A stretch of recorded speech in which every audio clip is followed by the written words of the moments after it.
Okay, welcome everyone. My name is Michael Geist. I'm a law professor at the University of Ottawa, where I hold the Canada Research Chair in Internet and E-commerce Law. I'd like to welcome you all to the CSPC webinar focusing on AI misinformation across sectors, trying to address it from a cross-societal perspective. We've got, I think, a terrific group of panelists and looking forward to what I know will be really excellent and informed discussion. But before we get started, I'd like to an acknowledgement, both a land acknowledgement as well as an acknowledgement for Remembrance Day, and then I'll highlight what we've got planned for the day, introduce the panelists, and we'll be off. So I want to start by noting that I'm speaking to you from Ottawa, the unceded traditional territory of the Algonquin Anishinaabe and the people of the Algonquin Anishinaabe Nation. Pay respect to the Algonquin people who are their traditional guardians of this land, acknowledging their long-standing relationship with this territory, which remains unceded. We pay respect to all Indigenous people in this region from all nations across Canada who call Ottawa home, acknowledging the traditional knowledge keepers, both young and old, and honor their courageous leaders, past, present, and future. Speaking of courage, as many of you will know, moments ago, we marked Remembrance Day. It's obviously Remembrance Day all day, but of course at 11 is when we particularly note it. We acknowledge the courage and sacrifice of those who have served their country.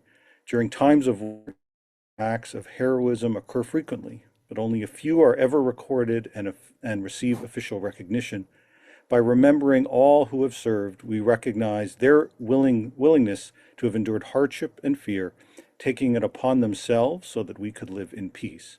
Thank you to all for their service, for your service.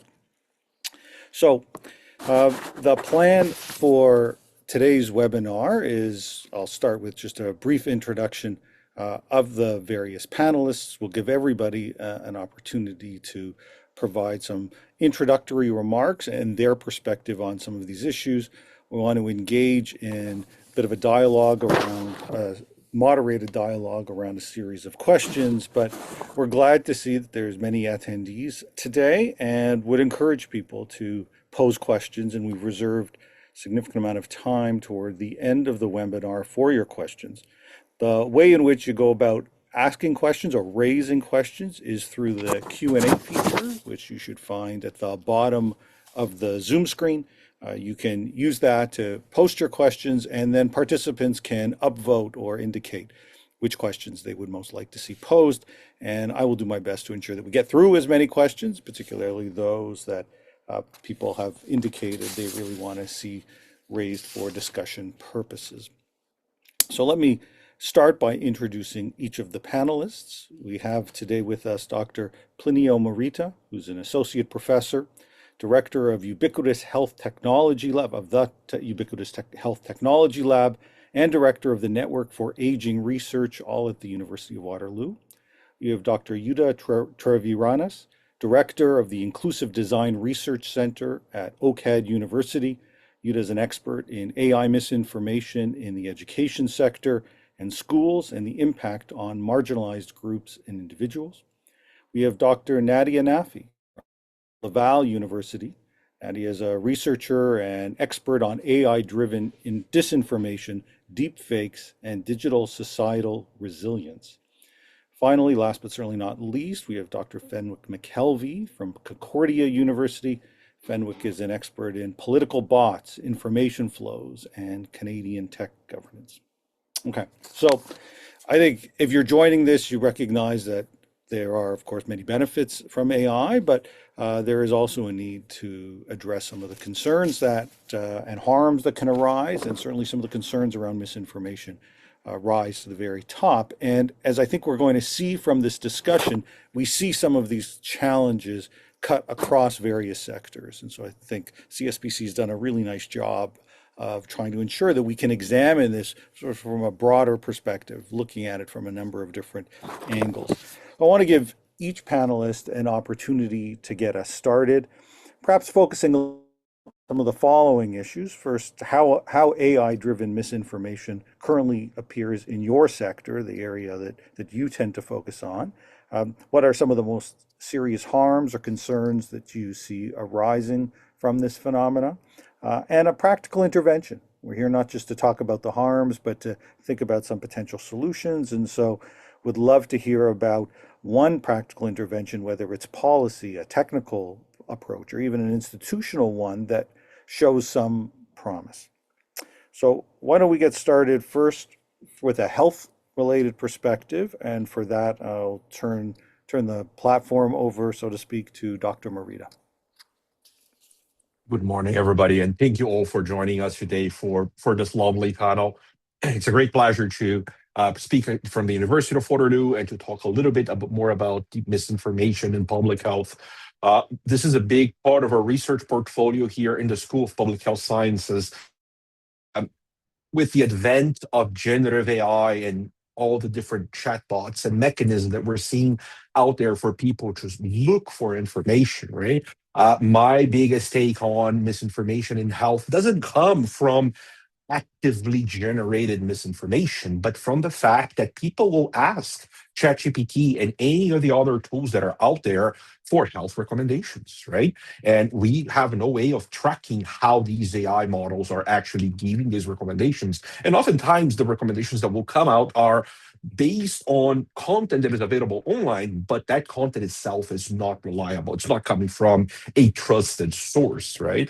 So the biggest harm that I see from the misinformation in health comes from people trusting these AI tools as if they were trusting a doctor or like a healthcare provider. And the biggest challenge for us is to detach the benefits of these tools from people's expectations, having trustworthy information coming from the chatbots, from the AI tools.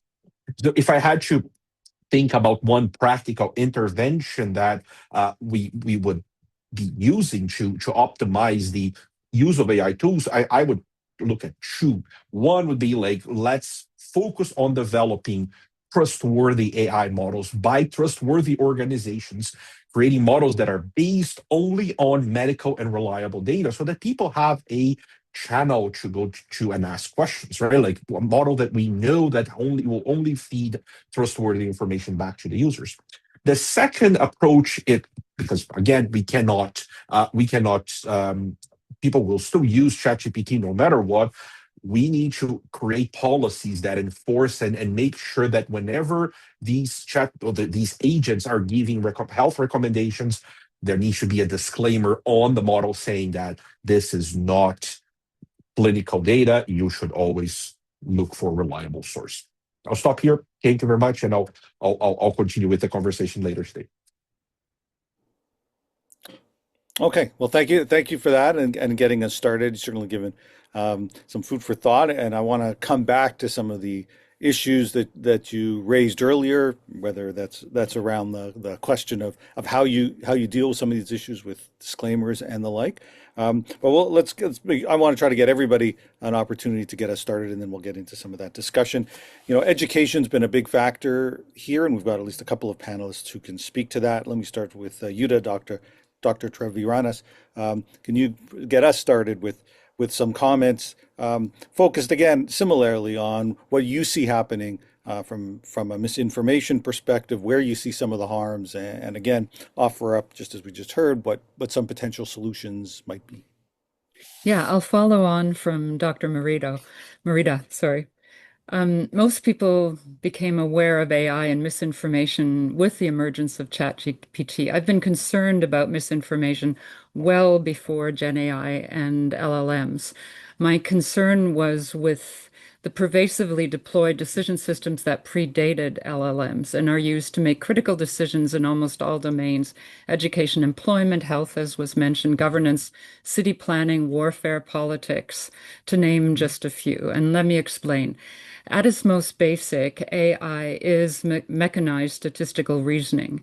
And predating AI, if you are an outlier, all information about you arrived at through statistical reasoning using population data, even from trusted sources, is misinformation. Disabled people and people experiencing intersectional barriers are extremely heterogeneous outliers. We're usually an N of one. And if you're an outlier, even before AI amplified and automated the process Statistically determined decisions about a population are wrong. Average medical advice will be wrong. Average wayfinding routes will be wrong. Popular product recommendations will be a misfit, and majority rules decisions will ignore your needs. On the flip side, when AI decision making is turned on the average world, AI is a life changer for disabled people. If you're blind, you have a voice guide to the world. If you have trouble hearing speech, you can get a transcript of what is said. It can help overcome difficulty with reading, writing, speaking, and memory. There's a saying that for most people, technology makes things convenient. For disabled people, it makes things possible. The relationship to technology is much more intimate. Technology is depended upon to speak, read, write, learn, affect the world, navigate the world, eat, express love, remember, plan, live. It is essential because we have no choice. It is what makes things possible. This relationship also makes us more vulnerable. We should not have to give our trust to an abusive, misinformed partner. And we're disproportionately vulnerable to the mistakes, to the misinformation, to the breaking. Beyond guarding our homes, it is implanted in our brains and in our vital organs, controlling our heart rate, what we hear, how we process pain, how we communicate. And this means that the vulnerability to the misinformation that Gen AI has introduced is even more personal and immediate. Regarding protections, privacy protections don't work if you're an outlier. You can be re-identified. Differential privacy removes the information required to serve your unique needs. And most disabled people have already bartered their privacy for essential services. And to make matters worse, AI ethics protections use statistical reasoning, meaning that the extreme heterogeneous experienced by people with disabilities are deemed to be anomalous or statistically insignificant. It isn't a data problem. Even with full proportional representation, removal of stigma and bias from labels and proxies, the AI will still revert to the mean. And you asked me about education. Sorry that I sort of took a detour, but I'm deeply concerned about the responses of educational institutions to AI. It is being used to surveil students, used by students is deemed to be cheating. It is used to judge students using a singular standardized rubric. It is used as an intelligent tutor that personalizes the path and pace of learning toward a standard profile of students.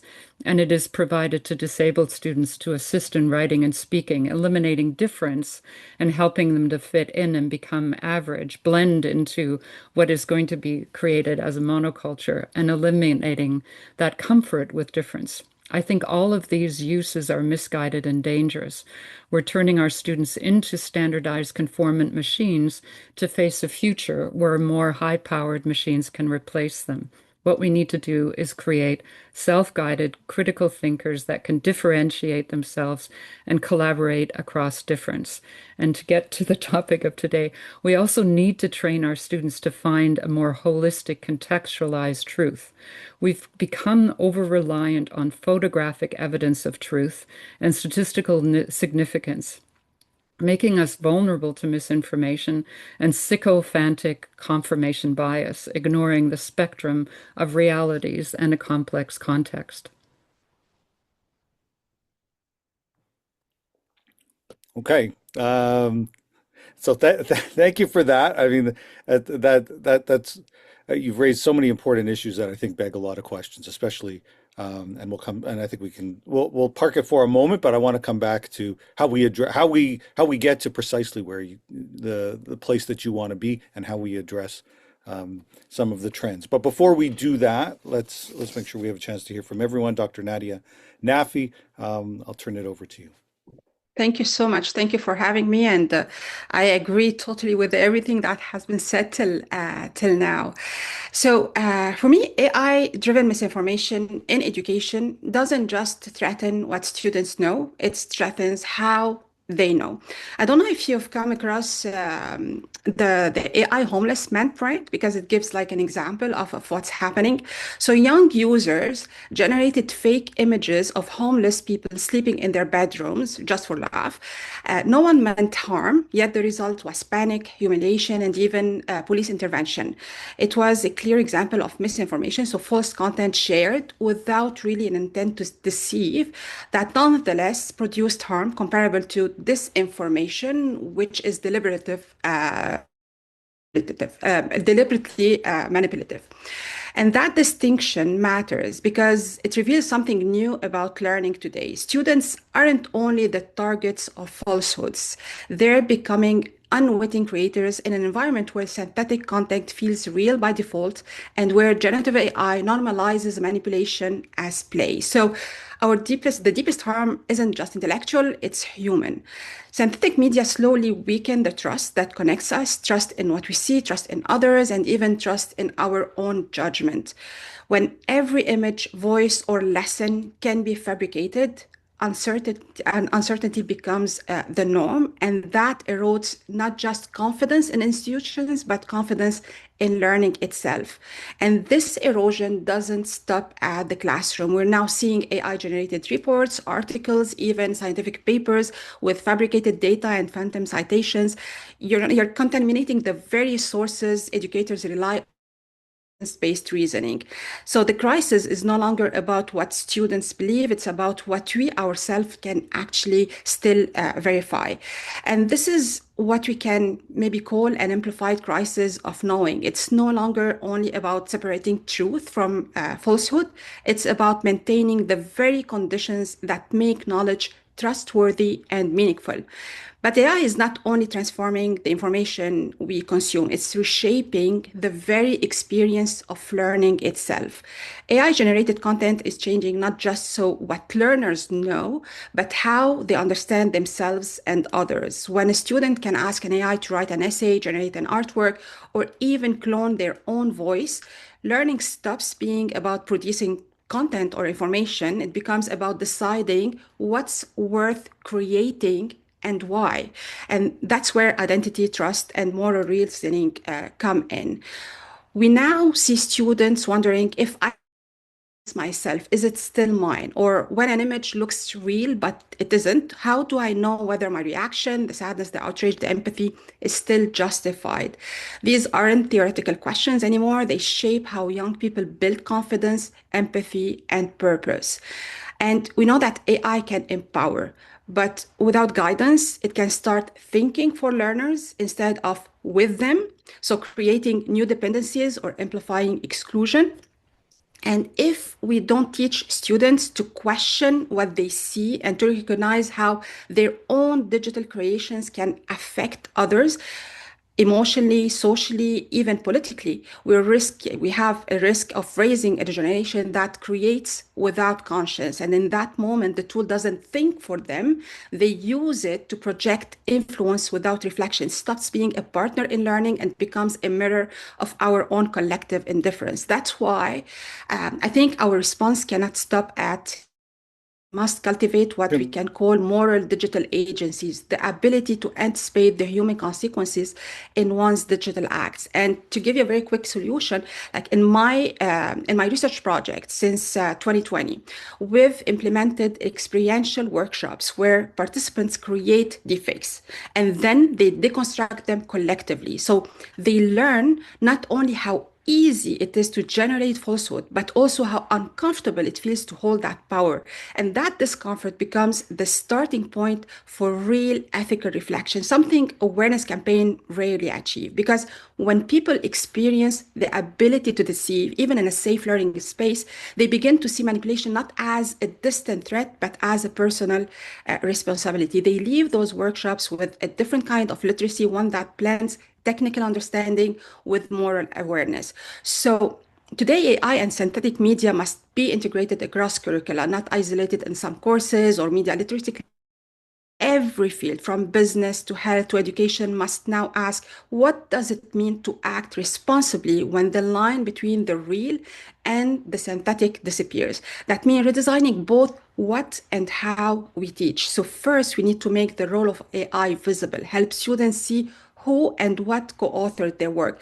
Second, we need to shift assessment from what did you produce to how did you produce it and why. And third, bringing ethical and moral reflection into every discipline. Let learners ask, who could this really harm before they hit generate? So, in this sense, synthetic media is forcing education to return to its oldest mission, which is forming judgment, not just transmitting knowledge. AI challenges education today to do what it was always meant to do. So, help people think critically, act ethically, and take responsibility for the knowledge they create. Because today, what's at stake isn't our capacity to detect fake, it's our capacity to preserve meaning, trust, and accountability in our synthetic world.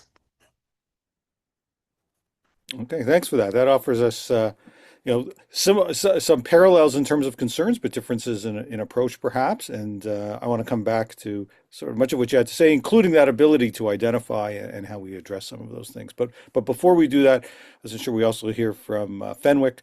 If you can, I'll hand it over to you to give us your perspective. You of course focus so much on the political side and some of the impact there.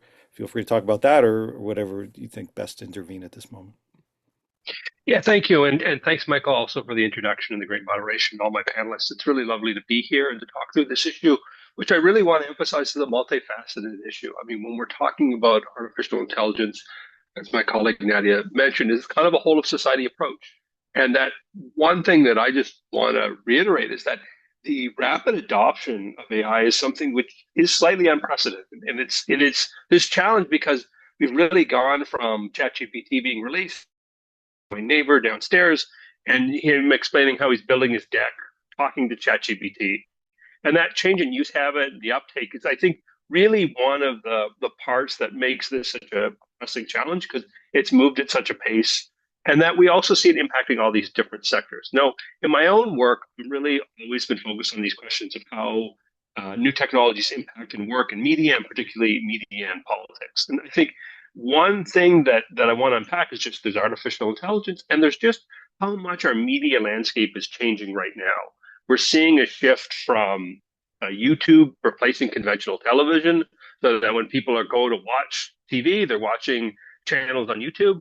We're seeing increasingly news influencers or new types of journalists being the kind of front line of reporting. We're seeing platforms shifting from being social media to increasingly entertainment. So the ways that we think about habits of information and participating in society are being kind of ubiquity of entertainment platforms. And at the same time, artificial intelligence is being introduced to this milieu. I think that this really means that we want to appreciate just how much in flux the media system is and how much AI is kind of compounding or complicating that. And I always say that is in some ways the prelude to saying how much of this is a problem that can be solved by media policy versus how much this is a problem that can be solved from other instruments, because media policy often can be a fairly blunt instrument in talking about large systems and trying to make systematic change.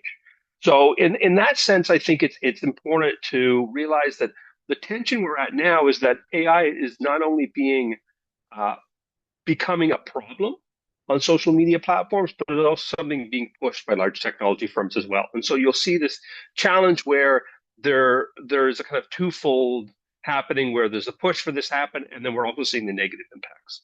I think probably the best example of that would be Meta, which has been for being able to use AI to provide better targeted advertising. But also, we've just discovered last week that potentially 10% of Meta's ad revenue in 2024 came from fraudulent or scam advertising, $16 billion, but windfall effectively from the kind of lack of effective ad moderation. So in that sense, it's important to kind of unpack both the ways that this is being pushed and the kind of cost benefit that's taking place on some platforms for allowing the kind of consequences or bad actors to use AI. And it's that sense, I think, it's really important to pay attention to AI and as a media problem. Now, as a last point to say, I think it's always important on these panels, and I think Michael, you can attest too, is like one of our persistent challenges in digital technology policy in Canada has been to ensure it's protecting and respecting privacy rights. And I think that privacy and new technologies has always been contentious, but I think it is important to say that AI eradicate questions or concerns about privacy or privacy considerations. And often what I feel that we're sinking into is that because it's online and because platforms really are so profitable based on their data mining activities, we're really legitimating this expansion of how personal information might be used and processed. And that kind of erasure of the importance of privacy rights as a key consideration of technological design, I think is actually something where we could really work more on developing effective privacy law in Canada with privacy commissioners with power to enforce. And that seems to be something that really is kind of missing when we talk about AI. It's all about the application, not about its respecting the privacy laws, imperfect as they may that we have right now. Okay. All right. Thanks for that, Fenwick. And I'm glad you raised privacy towards the end. As some may know, the government is talking about long overdue privacy reform. But it appears to AI Minister Evan Solomon, which is interesting. On the one hand, that suggests the government is sensitive to some of these concerns around, or at least aware of them, and going to frame privacy reform within the context of AI. But that also raises its own set of issues more broadly with respect to privacy, because privacy is about more than just AI too. And one wonders where we land on some of those issues. So certainly something that I think we need to be thinking a lot about. These opening comments have raised a lot of initial sort of food for thought. There's a bunch of issues I want to get to, but I'm certainly happy to give panelists a chance to reflect on the reflections that they've just heard. Perhaps Yuda, I think you wanted to say something. Yeah, I just wanted to comment further on privacy. As I mentioned, the current privacy by design, differential privacy, anonymization at source, all are ineffective if you're an outlier in the data. Unique, you're the only person ordering, say, assistive technology within your neighborhood, you will be re-identified. So I think rather than the privacy protections that we currently have, we need to figure out how to help people recover from privacy or data abuse and misuse. And we need to think about we need to assume there is a breach rather than focusing only on the walls and the privacy protections that exist for the average individual. We need to go beyond that. Okay, thanks for that. We could circle back a bit more in terms of some of the policy responses and trying to figure out how we address the very particular use case of privacy in an AI context is sort of a great and pretty thorny issue for sure, and you've just highlighted that. There's several issues that coming out of what we just talked about, I'd love to engage in a bit of a discussion. We commented about sort of how we educate and people to identify some of the deep fakes that may arise, some of the misinformation that may arise. And I'm curious for all of your thoughts on sort of where we stand from a technological perspective in terms of some of the some of the tools that might be out there. What are some of the limits? Is this primarily an education tool, and what are the limits there? Why don't we start with Plinio? If perhaps you can get us started on that, and then if others want to jump in. I'll be happy to. Thank you, Michael. So that's a very, very interesting area to be discussed because there is a lot of investment happening globally in this area, right? Due to the fact that there's so much misinformation being generated by AI and people are consuming so much misinformation. From a technical point of view, there are initiatives, specifically in Canada, that are developing tools to identify if a certain image or a certain piece of information was generated by AI. Like there's a group here at Waterloo at the NRC labs that are specifically focusing on this. The biggest challenge when it comes to any type of technology, right, especially when we're using AI to detect AI, right, like that's the biggest problem we're facing here is the technical limitations of these tools, right? Like every when we deal with misinformation, you always need that ground truth. You always need to know what is real, what's not, right? Like in the past, we used experts for that. Every time you had, like if you went back like 15 years and we were dealing with misinformation, you would have like a room full of experts that could read through these copious amounts of news being released daily, and they were able to identify what was true, what was not. But when we come to digital solutions, we live now in a world that is also infested by misinformation data as well. So as AI keeps evolving and as we start putting more AI generated information on websites, on outlets, information outlets, new models are also using that misinformation to retrain the model. So it's getting to a point where we cannot set them apart, right? Like it's very, very challenging to say this is reliable, this is not, this is true information, this is not. So while the technology for detecting misinformation is there and there's nothing new about it, like the same models that we use to detect misinformation are the models that we're using to detect a signal on medical data, or for example, a piece of information on an electronic health record, right? To extract, for example, a critical piece of information from doctor's notes.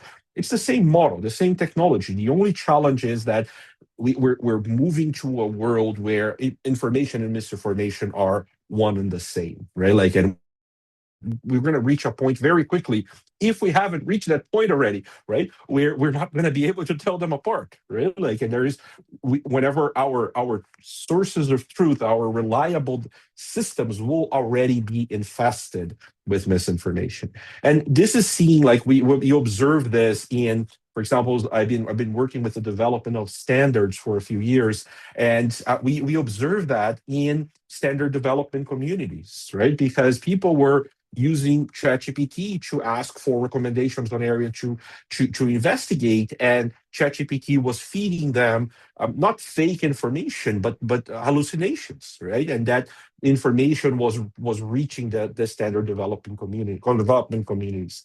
So I'll stop here and I'll let others speak a little bit about it. I would love to hear Juta's point of view on this. Sorry, and sorry, go ahead, Fenwick.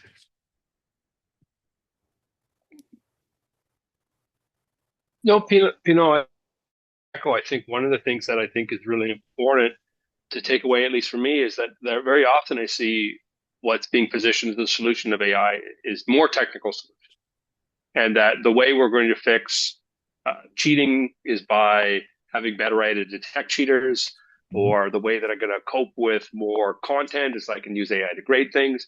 And I think that to me really kind of emphasizes one of the ways that I feel like there's a shortcoming in science policy in Canada, where the emphasis on AI is really as a technical problem and not trying to resource enough the kind of social impacts of AI, at least in a broad sense in our society. And that, I think, to me, is something echoed when we've been looking at political memes, and colleague, and shout out to my doctoral candidate, colleague McCool, is looking at this, is just that people know that they are sharing AI and do it anyway. The fact that we can tell it's AI or faked is not doesn't make a difference. People are happily sharing this information. It's part of the hangout. How do they be online?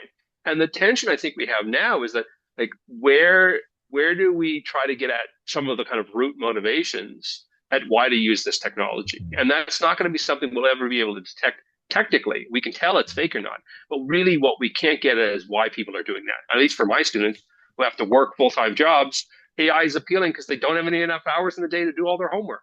And so that's one example of where we get at. I think when we're talking about health, mis and disinformation, that's a deep psychological, cultural phenomenon that we're living through right now. And those, I think, are the kind of moments we need to resource, not simply just being able to tell whether this is real or fake. Yeah, and to How give do we? one example Yuta, of, go ahead.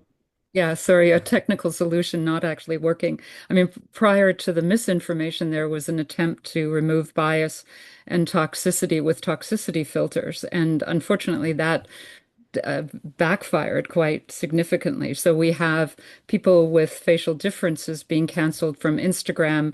We have captioning replacing significant subject matter words within subjects within school which are deemed to be sensitive, and so that the individual who's relying on the captioning can't actually follow the content because the caption removes all of the words that regarding the subject matter.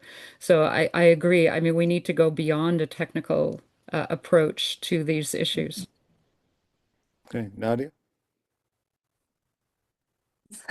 Take my mic on. So just to, I agree totally with my panelists there. Just to have give it a small push on that. In my research, what we actually notice is that even the funding, when it comes to creating all these tools like Sora and other to create fake, we have a lot, much more money and budgeting in order to create these tools, these AIs, than to actually detect them. So this is one thing. So not equal or fair.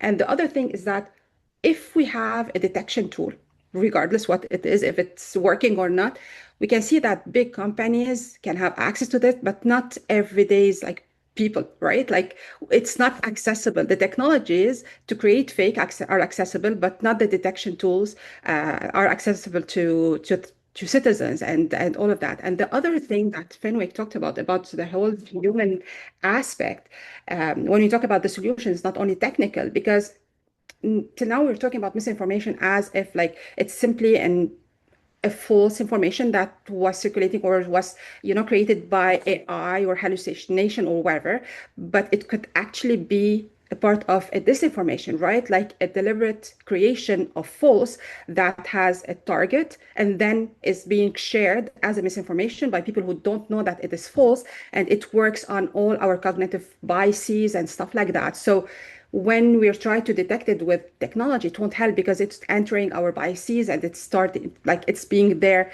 in our everyday usage. So yeah, the technological solution will not be, I think, enough, and not at that point. Okay, so there are clear limits, and you've all done a really nice job of highlighting some of the challenges with relying on technology. You know, Fenwick, you made reference to the platforms, and you raised Meta.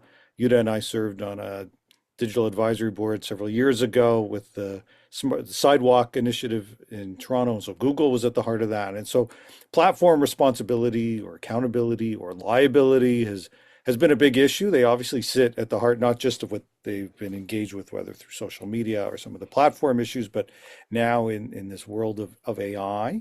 And so if it's not tools in the hands of users, sometimes there may be some of the equity or lack of access to some of those tools, as Nadia points out. Obviously, one of the potential solutions shifts to, well, what can we be doing about ensuring greater accountability or responsibility on behalf of the platforms for some of the products and services and technologies that they themselves are essentially making available to users. Do you have some thoughts on both how we can, what is needed from certainly a Canadian perspective, or perhaps more broadly when it comes to addressing some of these platforms, and whether regulatory or otherwise? Happy to open up to whoever might want to jump in. Thanks, Michael. And I think you and I can both share that there's not an easy answer anymore. And I think one of the parts which I think is most troubling is I think a bit of the deterioration of this policy file. I feel like a few years ago there was some real headway in trying to find dialogue between platforms and policymakers. Whether that might throw an example like online harms, whether that was effective or not, whether that was the at least there was a bit more of a dialogue than necessarily we're seeing right now.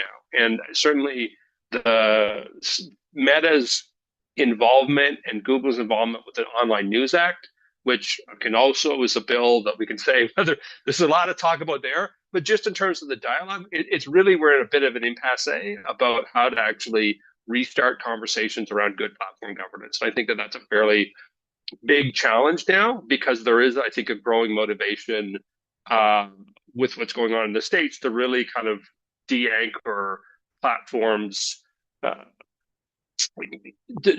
responsibility and duty of care from, say, democratic norms and values. And I think that that's a bigger challenge than just AI. It's a governance issue more broadly. And certainly that's, I think, where in a country like Canada, which is kind of a marginal player, how do we think of it, our influence over these very large platforms? And it becomes almost more existential.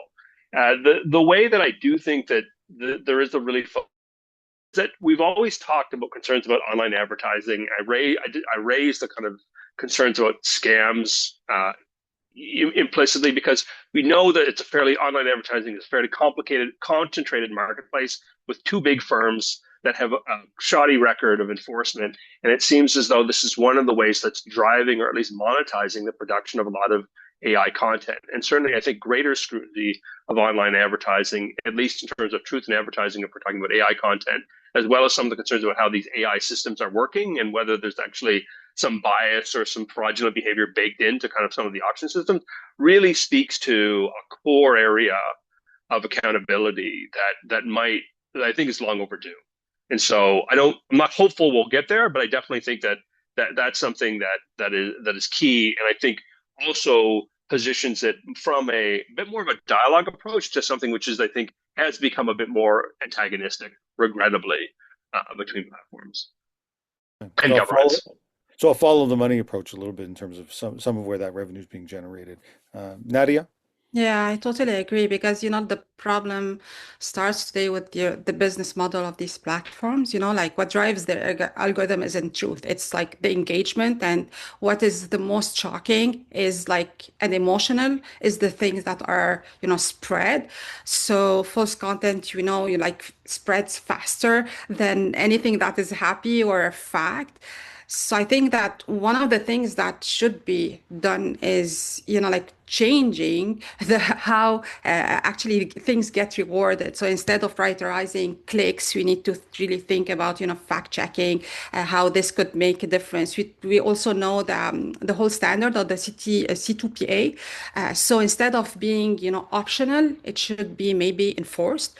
So users can actually know that this is fabricated and that is something that so instead of because we see it on LinkedIn, for example, we already have the symbols that says that this is fabricated, but at the same time we know on Sora we have the labeling, but that could also be removed. So I think there's a work that needs to be done by the platform that would really stop, and they won't stop actually, but really it's about the engagement that they spread the whole like their work around.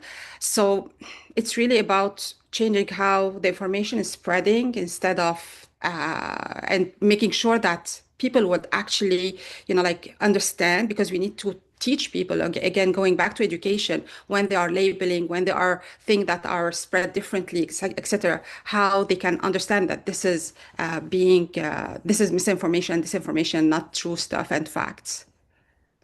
Okay. Fenwick, I think you wanted a quick response? Yeah, I just want to say really quickly, one thing to pay attention to is that there is movement happening. And this is, I think, one of the tensions about how government is moving on AI.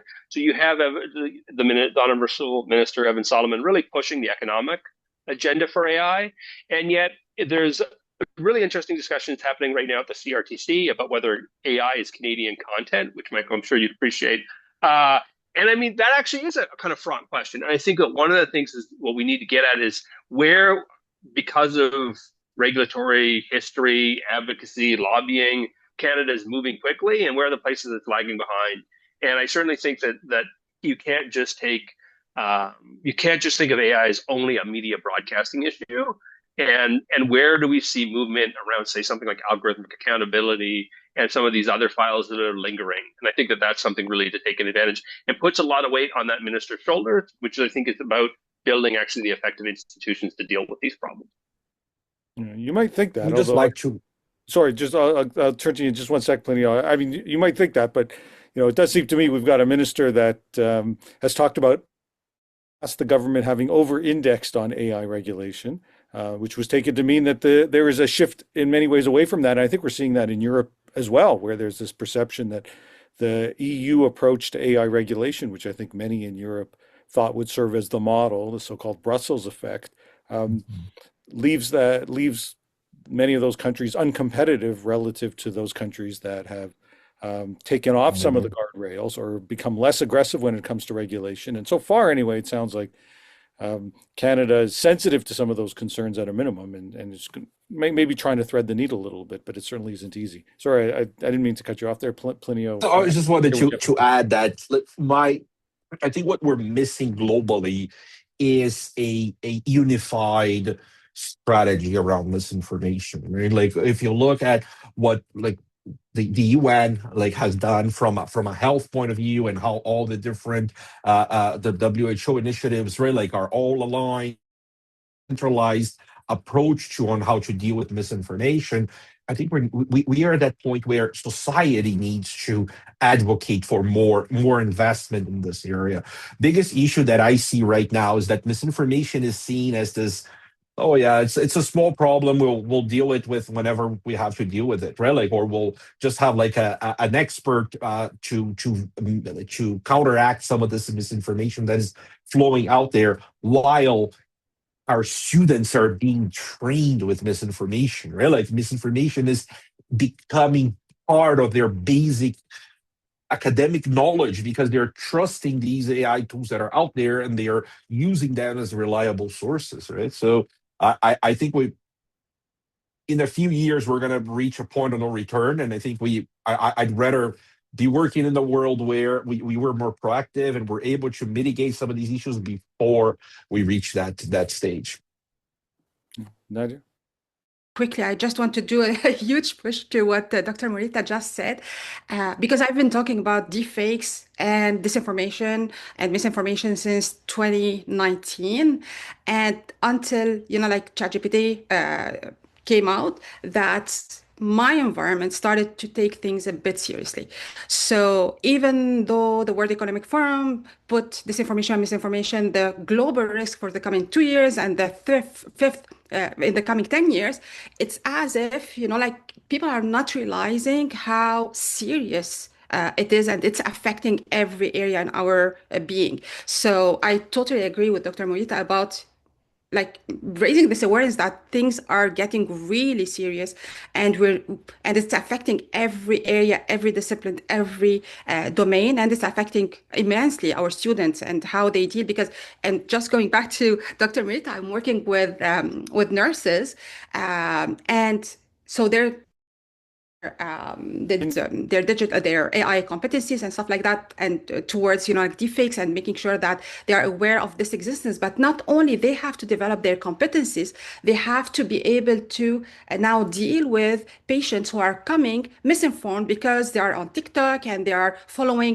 fake doctors and fake stuff, and they're coming with such a belief and such a conviction that what they saw on TikTok is true. And this again because we don't have access to doctors and etc. So when we talk about the problem is a societal problem, is a systematic problem, it is because everything is leading to more, like depending on misinformation to get our answers. And I will stop there here. Yeah, and the geopolitical race is just driving that. I think we need to reconsider the trajectory we seem to be competing towards. I think Canada is seen as internationally as has some concerns. I mean, obviously, we have problems with equity and with inclusion.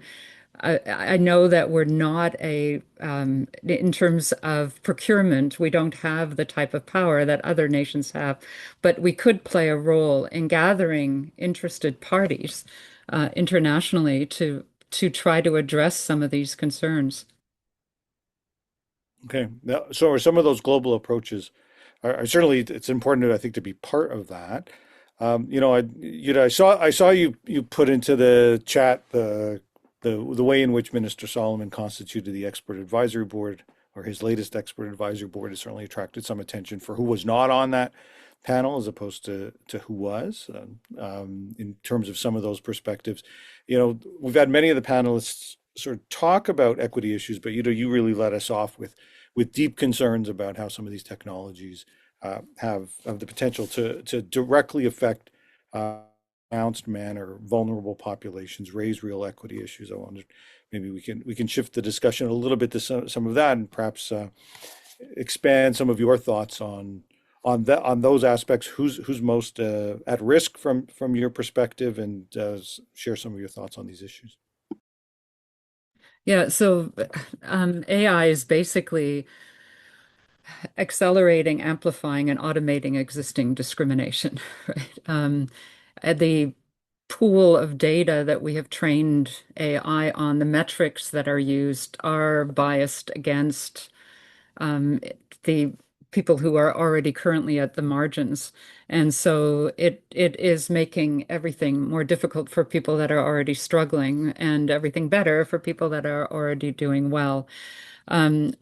But I think, as has been expressed by Nadia and Plinio and as well as Fenwick, this is a societal issue, and the um, the golden lining or the silver lining, sorry, in AI is that it is to some extent a magnifying mirror of where the current conventions. And it brings us to a point where we need to reconsider a whole range of things.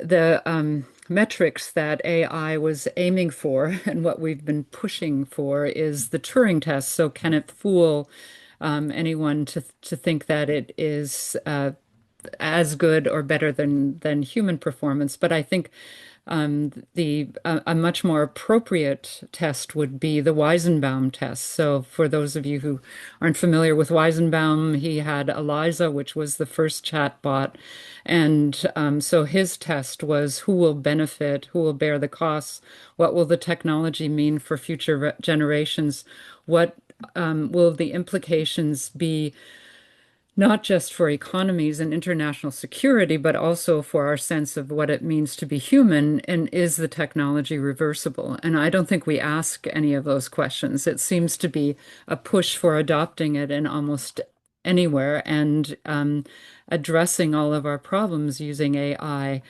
So the some of the things that we've been doing include actually looking at inverting the AI algorithm so it's not toward the statistically popular or the statistical norm, but in fact finding perspectives that are currently missing, whether it's in academic admissions or in employment. And then we've created a accessible and equitable AI standard, which has been adopted as a standard of Canada by the Standards Council of Canada and will move towards being under the Accessible Canada Act. And there we're looking at vulnerabilities to misinformation and data abuse and misuse, but also options to opt out or opt in and have alternatives. And I'll turn it over to Nadia, who I think also has much to say on this topic. Yeah, so again, I've been working on this for a while now, and I worked with different groups, in fact. And what I noticed is that when we talk about vulnerability, we have when we talk about youth, youth are not vulnerable as what we expect, like they're irresponsible, whatever. It's actually the fact that we're normalizing fakes. Um, and so it's like creating fake. And again, in all my interventions, I don't know if you noticed, I'm really focusing on the usage by human of AI, more of what the it's actually this is my the focus of my work. It's really the ethical and the responsible use of AI, regardless of what's within the AI. So normalizing creating fakes and normalizing, like pranking with that and with the filters and other, this is leading to really stepping over the line between, okay, what is acceptable socially and what is not. And then we're spreading this misinformation through that. The other group that I worked with is the group of elderly who are really a very vulnerable and targeted group by misinformation, and they actually receive messages, they receive misinformation, and they act based on that, and it's emotional. It's so it is a very vulnerable group. And the last group that I want to mention is women. Okay, women, because they are targeted, whether they are, like in the political area, or they are journalists, or any, women in any career. and misinformation. And again, like I'm combining disinformation with misinformation because it starts in the things that I'm sharing here. It starts with a deliberate creation of fake to harm. And then when it comes to everyday users, they share it without knowing that it is actually false, and it's spread as misinformation. And it actually be part of, like silencing women. And many women has moved out of the digital place simply to protect themselves. And this is a very dangerous actually thing that is happening, because again, when we talk about democracy, when we talk about the voices of all the groups, when women take themselves out of this area, this is a very dangerous thing that is happening to our democracy. So very quickly, things that I think should be done, really having platforms. Every platform should make it easy to verify who created the piece of content, etc. But mostly we need to bring, like bring women's group, bring elderly to co-design safety tools and awareness campaign, because we need to reach them, and one solution fit all doesn't work. We need to make sure that we're actually speaking with them, with their reality, with their context, with what could actually be their vulnerability, to be able to protect them and help them to, to empower them facing this misinformation. And I think schools need to take it more seriously. It's not about, one course. It has to be, as I said in my opening statement, it has to be included in every curriculum, because in every topic, because we're seeing it in health, we're seeing it in finance, we're seeing it in law, we're seeing it in every single context. So not only our learners understand that fake is in their domain, but how is fake is actually affecting their profession, and when they're in their workplace, what will be happening? How can they interact with fake, and how can they really be empowered to fight it and not be a victim of it? So yeah, and I will stop here. Okay, thanks. Fenwick or Plinio, did you have anything you wanted to? I would like to add a few sentences. Sure, please do. It's an interesting conversation, right? When we're talking about the vulnerable populations, like I think Jutta did an amazing job at the beginning of the panel at talking about how, like, if you are not part of the training model, the data set that trained those machine learning models and AI models, you were already vulnerable, right? Like you're already not included on it, and this already becomes misinformation. But I think in the world that we live in today, vulnerable populations from an AI point of view has changed from what we used to treat like as vulnerable past, because of the pervasiveness of AI tools. Anybody out there without a understanding of the risks and without a thorough the tools are so pervasive, and so many people using them today that we have reached a point where it becomes common sense, right? Like people are not thinking about the risks when using these tools. We talk about this all the time. There's so many clinics these days using AI scribes and using AI on to optimize some of their daily operations, and a lot of data leaks through the use of these platforms, right? While AI scribes are often protected and the models run on self-contained servers, every time a front desk person types something on ChatGPT, ChatGPT, can you help me write a letter to this patient with this information, right? Even if you don't put the name back, if that person is one in a million, right? Like in a Canadian population of a few million, really, you already disclosed personal information from that individual, right? And that's all being fed back into the models. We haven't seen yet the full impact of that. Like we know the risks, but we haven't seen yet the full impact of that, because I believe that right now we are dealing with a much bigger problem, which is this ocean of like misinformation and this ocean of new tools that are being released, and we're just trying to play catch with them as a university, right? Like there are so many tools out there, and even from a government point of view, like how are you going to develop policies for something that changes every 3 months, right? Like every 3 months, there's a new tool, there's a new AI engine that, like, I thought 3 years ago, we were talking about like text information, and now you can literally put a prompt on ChatGPT, and ChatGPT will spit an email. Like, we were not even thinking about that 3 years ago, and now it's like everywhere. So I think the biggest problem here is how fast this moves. I agree with you, Michael. Like, we need to be careful with not to over-regulate. We don't want to be left behind. We are a very tech-forward society, right? So we need to make sure that we stay that way, but that we also need to be prepared for guiding this world of innovation that's coming ahead of us. Okay, Nadia, I see maybe just got a quick response. I know we need to Yeah. shift to a poll, but Very quickly, by all means, go ahead. just to have again another push for what Dr. Marita just said. I feel, and this is what I discussed with my students, we're the guinea pigs, right? Like with all the tools, they're testing on us, and then they come with something. And this is something that even, and when we talk about cybersecurity, like when we think about using AI, we approach very, like slowly with the prudence, but others who are not educated or criminals, they don't care use it. So we're guinea pigs, and we saw it with cases where a youth committed suicide.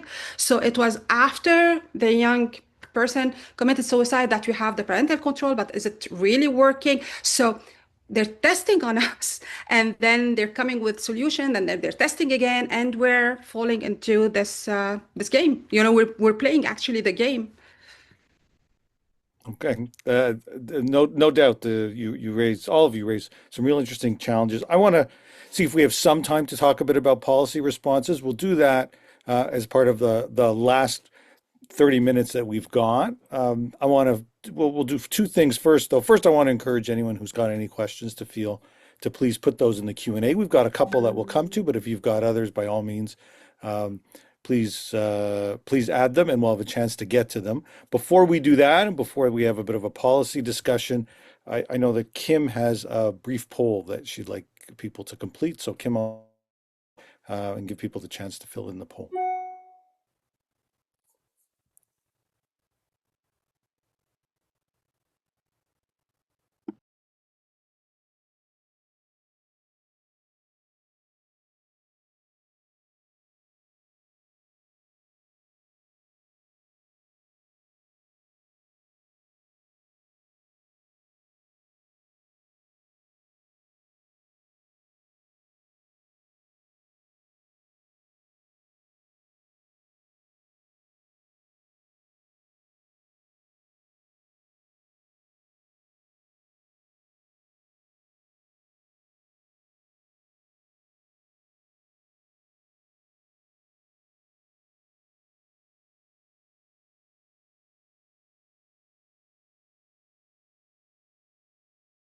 Okay, so we could continue while the poll operates in the background. We're talking about privacy, and we ask you information to get a better sense of who's in the audience.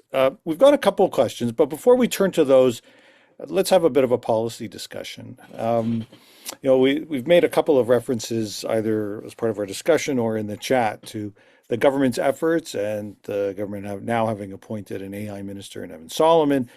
The public consultation that accompanied this, a so-called sprint, just concluded. That sparked quite a number of people raising objections, both to, as we heard, who was on this expert panel, as well as the structure of that consultation. And so we are seeing some efforts to engage in dialogue and discussion that comes outside of all of this. I appeared before the Heritage Committee a couple of weeks ago, focusing on some of these issues in the context of the cultural sector. We're having this discussion here around education, health, and science, and I know there's some other efforts there as well. So I suppose one way to pose this might be, if Minister up, perhaps he already has, but if assumption perhaps that he hasn't, if Minister Solomon were to call you up and say, hey, listen, I'm in the midst of this sprint, I've got all these different pieces of advice, but I want to hear from you. I'd love to ask each of the panelists, what would you be advising the minister to be doing, sort of really now in the short to medium term when it comes to AI policy in Canada, particularly with reference to some of the kinds of concerns that we've been talking about here. Welcome anyone to jump in. Nadia, why don't you get us started? Yeah, I'll go yeah, very quickly. I was in cyber conference again. This is the cybersecurity conference, and one of the things that came up, I was expecting to hear about technological stuff, okay, and solutions. And one thing came across the all panels was human performance, human competencies, human empowerment. So one thing that I would say is that we need to start funding education, start funding where actually we have human who needs to develop competencies and have, like we're funding a lot in all the technological areas and domains. We need to really think about developing human capacity in this world because as we said till, like since the beginning of our panel, is that not the technological solution that will be helping us at this time. Not the legal solutions will be helping us. So we really need to focus on the human side. And one of the things that comes along is that not only to detect fake or whatever or misinformation, it's really not being part of the problem. So if one information could be spread like country-wise, that when you receive something, don't be part of the problem, stop spreading it. Like don't share. So this is a very basic thing that could help us, like stop misinformation at our end instead of spreading it. And all of this could be happening through, education, and capacity building. So funding for education. I add on to, I think we also need to focus on what type of education.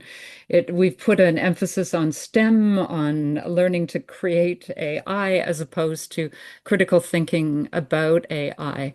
And Minister Solomon has asked, where is Canadian leadership? And certainly in participating in international fora, Canada is seen as someone that supports equity, supports diversity. And rather than becoming a bad copy of the more powerful countries, I think we can find a seat at the international table by bringing together a number of other parties that are interested in pushing against some of the damage that is being done by AI, and especially the technical processes that are causing or amplifying many of the inequities and disparities that we're experiencing. Some of the types of uh, things to pursue include a diversity of potential applications as opposed to these large enterprise systems that spring from community, that are community led, on device AI, data cooperatives to address challenges that the large AI systems or large platforms don't address. I mean, there's much to pursue here, but I agree completely with Nadia. We need to invest in the human capacity and not invest in necessarily bolstering the current dominance by the large platforms. Yeah, Fenwick? Well, I just want to kind of begin by saying I'm on record quite disappointed about the 30-day sprint. I think it's another example of the type of consultation theater we've seen around artificial intelligence, especially when a lot of very thoughtful feedback on ADA has been largely discarded, and that we're not really seeing meaningful discussions about these issues. And I think for me, this is kind of a legitimacy crisis for the government because AI poses a number of societal issues, and government's ability to respond effectively seems to be more and more in doubt. And I think that this is something that's not just about AI, it's about kind of democratic governance. And that's a really important thread for me in these conversations. And if people are interested, we've got a piece in Le Devoir talking through this in French about the concerns of some of my colleagues. And I will say that if I had anything to say with Minister Solomon, it's partially that how we govern, how we talk about making up rules for AI is instrumental to how we build trust in AI. And if Canada has record low levels of trust in AI, I can't help but pin on that, on some of it, on just how we've really taken a kind of an economic first approach and really not even, we can have both. It's just we have only really had the economic discussions, or we really haven't had the kind of social discussions that need to go along with that. And that has to be part of the consultation processes. Plenty. Misinformation, from my point of view, needs to be treated as a pandemic, right? Like we need to like have a similar approach and have similar levels of investment. And the sad part is that like we had a pandemic a few years ago and we haven't learned anything from it, right? Like we're going to be hit with another one in years to come, and it's going to be the same scenarios over again because there was literally zero institutional knowledge like carried forward from these pandemics, and we're misinformation is the same thing, right? Like it's just a matter of treating it as a disease and treating and investigating ways to stop the spread. And back to what Nadia and Juto were talking about, like I agree. Like we need more investment in social sciences. We need more investment in education, and let's stop like putting money towards like the development of better AI models and putting more money on helping people cope with this ocean of misinformation that they're dealing with on a daily basis. Okay, thanks for those perspectives. I'm sometimes still left wondering how we balance some of these things. That was pretty clear that certainly in many scholarly communities, a lot of concerns around some of these issues. Um, there might well be other groups that are meeting right now that are talking about their concerns about where Canada's economy is left if they are not part of all of this, and how we find ways to thread that needle a little bit remains a bit of a challenge. And it feels like there's been a course correction that's gone very far in in the direction of the economy, as we just heard, to the exclusion of some of these points of discussion, which I think is raises some real serious concerns. But how we manage to navigate all this, it's not clear how we do that. The other one question, just to start to turn to some of the questions, one question that we have had is, you know, Fenwick, you mentioned your piece in the Devoir, and we've got such accomplished people here whose voices are oftentimes heard on some of these issues. One of the questions we've gotten is how can people as private citizens take action? What can they do to help have some amount of impact here? Any thoughts on what the public can be doing if these are some of the concerns that they've got? I see Fenwick, your hand is up, but I'd welcome any intervention. I just want to say, two things. Like one point just to say on the kind of the economic front, Michael, I think it is a challenge about how do we benefit from the AI boom, whatever you want to call it. And I wish it was straightforward. I think one of the lessons I've learned around social media is that there's real lock-in effects, and the way Canada is going to position itself in this kind of marketplace is complicated. So I also want to say that I do want a bit of reality on some of this economic. Is that the next is where we're going to go is building the next open AI, and it might be a lot more complicated than that. The thing I just want to say is that I'm really thankful to be part of a really amazing movement calling for a people's consultation on artificial intelligence.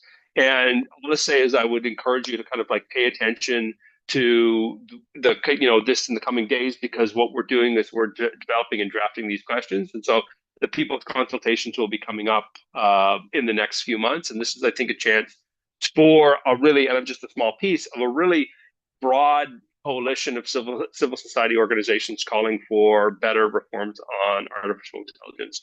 And so, as a private citizen, pay attention to that. Hopefully, you'll see it in your social media feeds. How do you get the message out is a good question in this day and age. But I really think this is one of the things that I see is that many of those in civil society see this as a pressing issue and are now have the capability in resourcing it. So I'm really excited. I think that's what we pay attention to. Okay, thanks for that, Nadia. Yeah, when you talk about, and we've been talking about this since the beginning of the panel, it's a systemic issue and it needs different interventions, right? As citizens, and this is what I do actually with my participants and the groups that I work with, while waiting for big changes to happen, big decisions, big policies to take place, each one of us as citizen, we can play a role, right? And it goes back to what Dr. Morita was saying, because in one of my participants, actually a youth of 20 years old, we were talking about disinformation, misinformation, and he said, "Oh my God, now that I'm aware of this, it's like I can speak with five people, and then everyone will exactly." And he compared it exactly to COVID and how we can spread, and really, vaccinate people against. Because I think while waiting for big decisions, every one of us has a role. So just taking the effort to speaking about what's happening and speaking about misinformation is actually an action that we're taking as citizens. And very quickly, just to give you a very quick example, my father, okay, we receive a lot of videos and stuff on WhatsApp and stuff like that. So at the beginning, he used to share stuff with his group. And then when we talked about it, he now send me any videos that he doubts a bit, and he asked me, is it true? Is it false? Before spreading it. So again, it's a very small intervention, but that means that we're not spreading. So again, we can talk about policies, we can talk about rules, we can talk about regulations, but we should not wait until they're put in place. We should start with our small actions. Yeah, you too. Yeah, I want to make a comment regarding a social issue that AI is amplifying, and that is and it's a comment on democracy or our reduction of democracy to one person, one vote, and how we make decisions based on majority rules.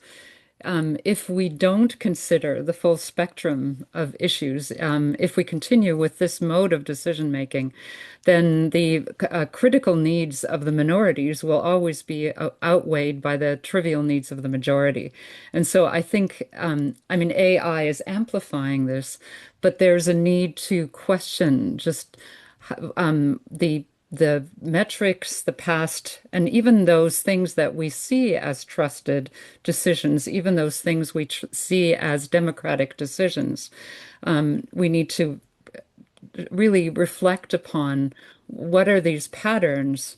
And yes, AI is even, I mean, it's doing quite a number of damaging things, but there is damage that it is amplifying even further. So AI offers this opportunity actually to reflect on some of these things that we're assuming are the ground truth or we're assuming are the trusted patterns or conventions. Okay, Planino, did you have anything to add, or if you'd like, I can jump into some questions. Actually, the first one I'm going to ask, I think, is directed more to you. I'll take the next one. Okay, sure. So we've got a few questions. We've got only a few minutes left, but a few questions that are a bit more technical focused, and I suspect maybe you will know the answers to it already, but why don't we get going? First one is, do AI models incorporate general medical misinformation that is increasingly being shared online, or is the data that they are trained on vetted first? Anya, maybe you want to answer that. So I'll be happy to take that question, and that goes back to my comment at the beginning of the panel where I was referring back to only using trustworthy AI agents, right? Because the answer to the question is yes. Like a lot of this misinformation is being fed back into these models, right? Like the AI big agents, like the big players in the AI space, they have differentiating between a WHO vetted website and a website full of misinformation that has been generated by AI tools. So their engines will ingest everything, will treat everything as ground truth, and will speed that information back to the users, right? Of course, there are some safeguards within the AI tools that separate the sources of information, right? So there are AI engines that are using journal articles and academic literature at a higher level of trustworthiness compared to other sources of information. That said, we have no way of telling them apart, right? Like whenever someone goes online and does a query on how to mitigate the symptoms of their asthma, right? Like the tool will spit out whatever it considers to be true, and a lot of that will include misinformation. And the good thing is that like nowadays, like as experts, there's always like a link to the source of that information. You can go in and take a look, but it goes back to the conversation about educating the public, right? Like you need to be able to understand the differences between a generic website and a trustworthy WHO or Public Health Agency of Canada website where just that information should be coming from, right? Yeah, can I just follow up? You know, these concerns come up in a lot of sectors. So my area is in law, and we've seen concerns around so-called hallucinations of cases. But within a law firm context, frankly, law firms use specialized AI systems where the LLM that they are using is just accurate information. So this notion that the only choice that we have is either one that's polluted with misinformation or it's just accurate actually isn't what we see taking place. The reality is in many sectors, especially for those that can afford it, um, they are using only curated information to address some of those. Doesn't mean there aren't errors along the way. But in terms of at least source information, it's somewhat different. I don't know if you're seeing some of the same kinds of things. Yeah, these are the specialized tools that I'm talking about, right? Like, and I think the curated aspect is the most important because this AI models are nothing but information in, information out, right? Like whatever we feed into the models, that's what they're going to spit out to the public. So we need to control what goes into these models. Okay. Yeah, Nadia? Absolutely. And this is, like what you call the RAG, and where we have a knowledge base and where the AI is actually taking from this space.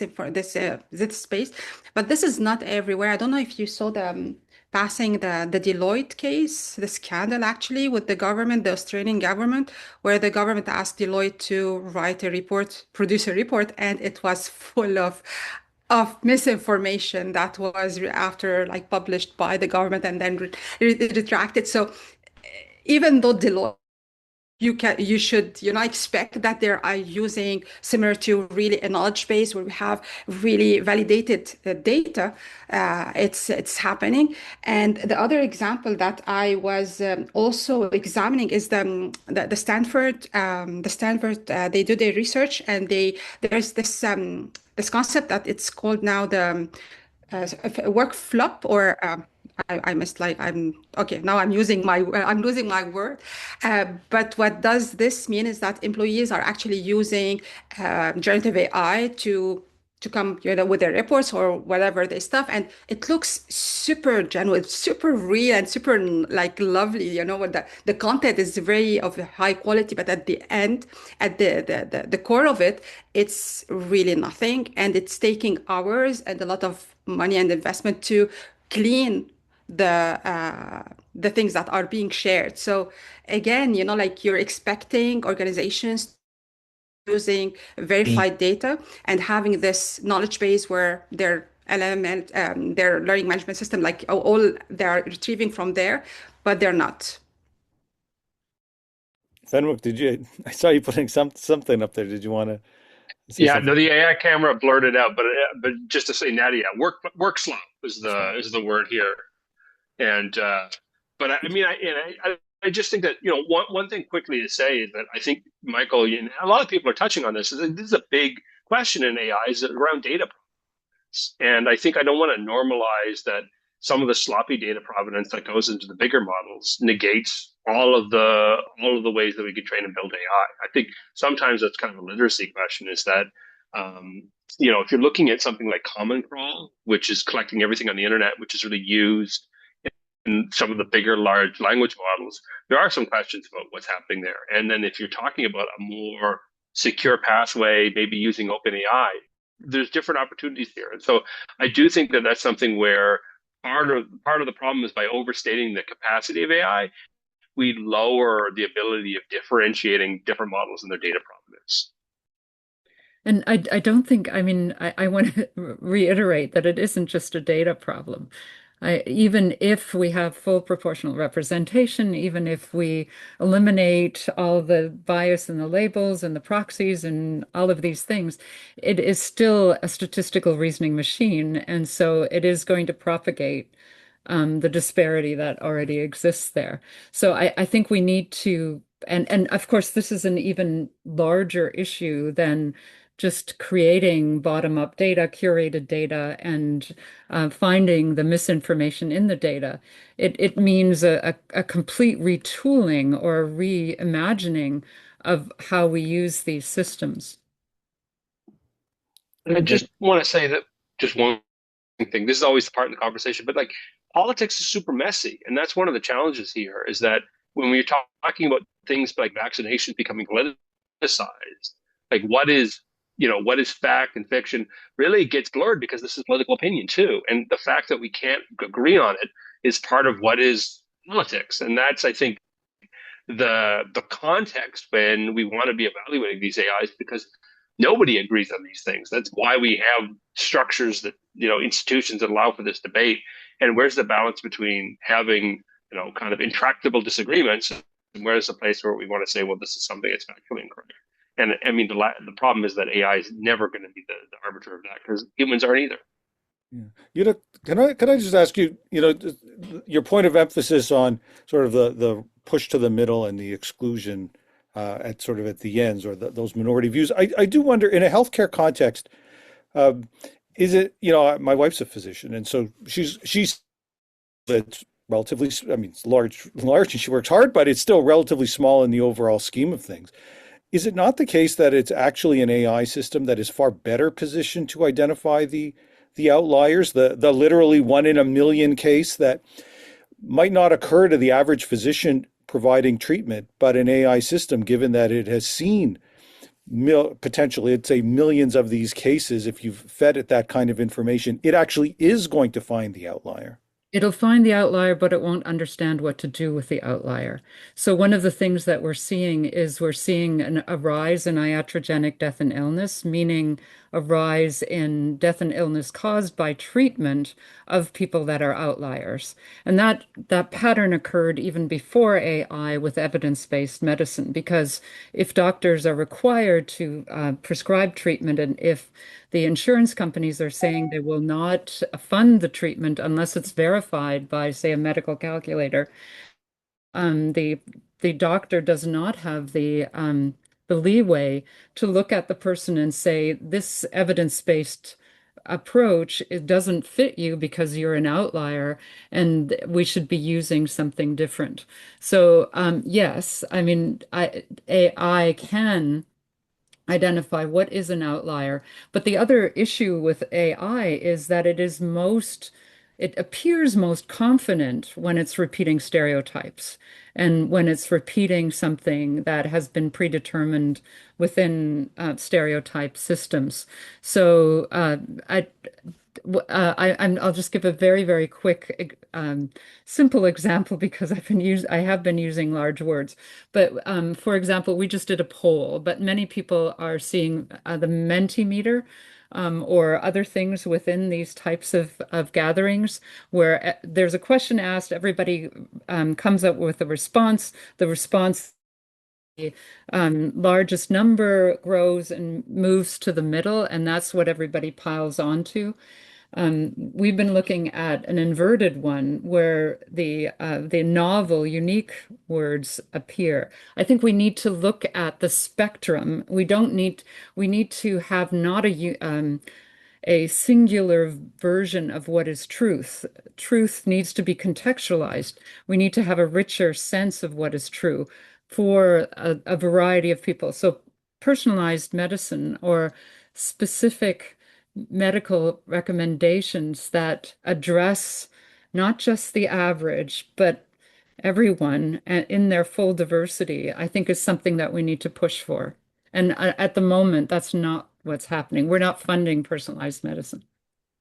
Okay, we're running I think there is running a tight big on time. difference here. Plenty will go ahead quickly. I'll just like take like 30 seconds, but like there's a big difference here between specialized professionals that are trained and curated. It goes back to what you were talking about, right? Like in the law space, then that's what you're talking about, Michael. Like in a healthcare context, right? And those tools are really really powerful.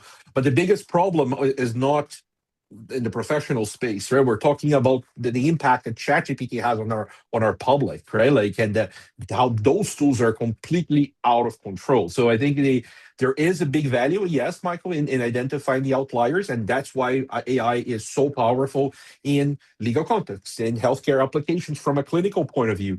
But we need to be very careful with the impact on our general society when using some of these tools. Okay, I see we are up against it. I think we have one more very quick poll for our attendees before you click off. If we can throw that up. Okay, and while you are doing that, let me take a moment. I don't think we have just to thank all of you. I think everybody. We had plenty of opportunity for a really robust dialogue. I think even more than we thought might be. So I'm really happy for that with some great perspectives and some really valuable information. So let me thank Plinio, Nadia, Utah, and Fenwick for their time. The Bipin and Kim and the people at CSPC for their efforts in pulling this together. And thanks to all the attendees for taking time out of your Remembrance Day to join us for this webinar.